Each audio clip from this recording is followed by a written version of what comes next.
नहीं है। ढोल गंवार शूद्र पशु नारी ये सब ताड़न के अधिकारी, ये रामचरितमानस कहती है, मनुस्मृति भी कहती है, और साथ में ये भी कहती है कि अगर ब्राह्मण को उसको कुछ भी नहीं आता, ज्ञान नहीं है, गुण नहीं है उसके अंदर कोई भी, कितने ही बुरे कर्म करता है तो भी उसको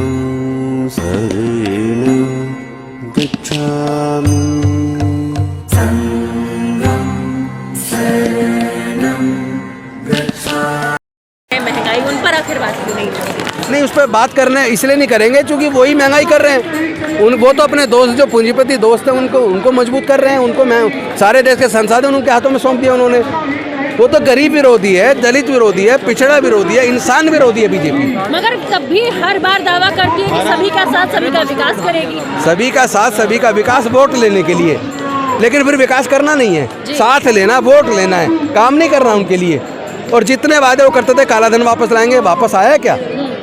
कहते थे बहुत ही महंगाई की बार, अब की बार मोदी सरकार, अब तो दोबारा भी आ गई, वो भी खत्म होने वाला पीरियड। लेकिन महंगाई कहाँ है? कम हुई या ज़्यादा बढ़ गई? रोजगार मिले और छिन गए। 2 करोड़ हर साल रोजगार देने की बात की थी, क्या हाल आता है आज? 24 में बहुमत से आने की बात भी की है। 24 में बहुमत से आने की बात की तो देश की जनता तय कर ले। उन्हें ऐसी सरकार चाहिए जो उनके रोजगार छीनती है, उनकी झुग्गियाँ तोड़ती है, उनके मकान तोड़ती है, उनको रोजगार नहीं देती, नोटबंदी ला के उनको लाइन में खड़ा कर देती है मरने के लिए। और नोटबंदी का रिजल्ट 0, ना ब्लैक मनी वापस आई, ना आतंकवाद खत्म हुआ। अगर कोई एक फायदा बता दो कि मोदी जी की सरकार से भारत की जनता को, भारत के लोगों को ये फायदा हुआ। नुकसान में 10 नुकसान। हाँ, ऐसा प्रधानमंत्री देश में कभी नहीं आया जिसने देश के संसाधनों को बेचा हो। ये पहला जो देश को बेच रहा है और बेच के भाग जाएगा एक दिन। तो आरोप लगाने जैसा हो गया। कहते हैं सबसे लोकप्रिय नेता है। हाँ, लोकप्रियता बढ़ रही है और आने वाले समय में लोग उन्हें याद क्या करेंगे कि वो पहले ऐसे प्रधानमंत्री थे जिन्होंने पूरे देश को बेच दिया, देश के संसाधनों को बेच दिया, काला धन और ज़्यादा बाहर बढ़ा दिया, महंगाई इतनी कर दी, लोगों के रोजगार छीन लिए। और जो वो कहते थे विश्वगुरु, कहाँ का विश्वगुरु भारत? अरे बाहर हमारे यहाँ पढ़ने को तो लोगों को इतनी महंगी शिक्षा कर दी, लोग पढ़ ही ना पाए। कई लाख रुपए एक साल की फीस है बच्चों की। हायर एजुकेशन में लोग किसी भी जाति धर्म के बच्चे पढ़ ही नहीं पाएंगे, इतनी महंगी कर दे शिक्षा। एक षड्यंत्र कहता है तो लोगों से शिक्षा भी छीनी जा रही है, उनका रोजगार भी छीना जा रहा है। उन्हें 10-5 किलो अनाज देकर, उन्हें गुलाम बनाकर, जो बंच ऑफ थॉट के अंदर गुरु गोलवलकर ने जो परिकल्पना की थी कि देश पे लंबे समय तक राज करना है तो उनके रोजगार छीनो, उन्हें गरीब बना लो, दीनहीन बना दो। तो बीजेपी बिल्कुल गुरु गोलवलकर के बंच ऑफ थॉट के हिसाब से सरकार को चला रही है और देश के संसाधनों को पूंजीपतियों के हाथ में बेच रही है। तो उनको जवाब पूरे देश को देना पड़ेगा।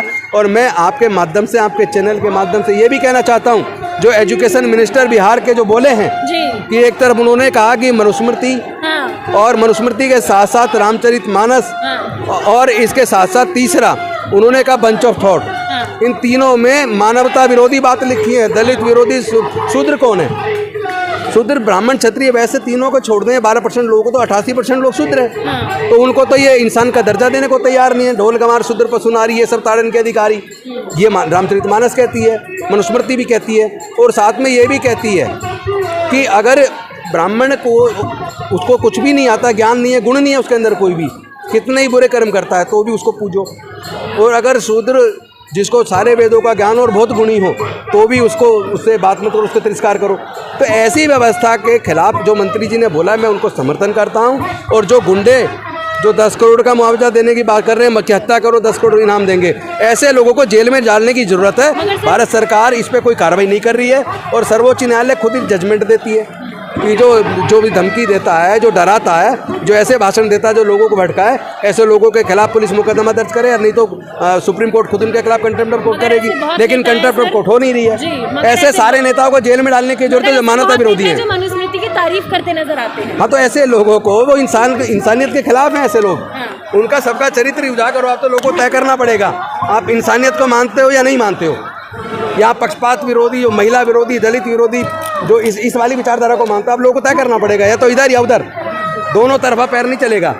वोट लेने के लिए इधर भी उधर भी आपको तय करना पड़ेगा, आप इंसानियत को मानते हो या नहीं मानते हो। प्रज्ञा ठाकुर सीधी सी बात है, छुट्टियों में धार लगा के रखो। प्रज्ञा ठाकुर की जो जगह है वो जेल के अंदर है, लेकिन जो सरकार, जो पार्टी ऐसे लोगों को बढ़ावा दे रही है, भारत के लोग देख रहे हैं, आने वाले समय में ऐसे लोगों को जवाब दिया जाएगा। मैं बता रहा हूँ आपको, लोग जवाब देंगे।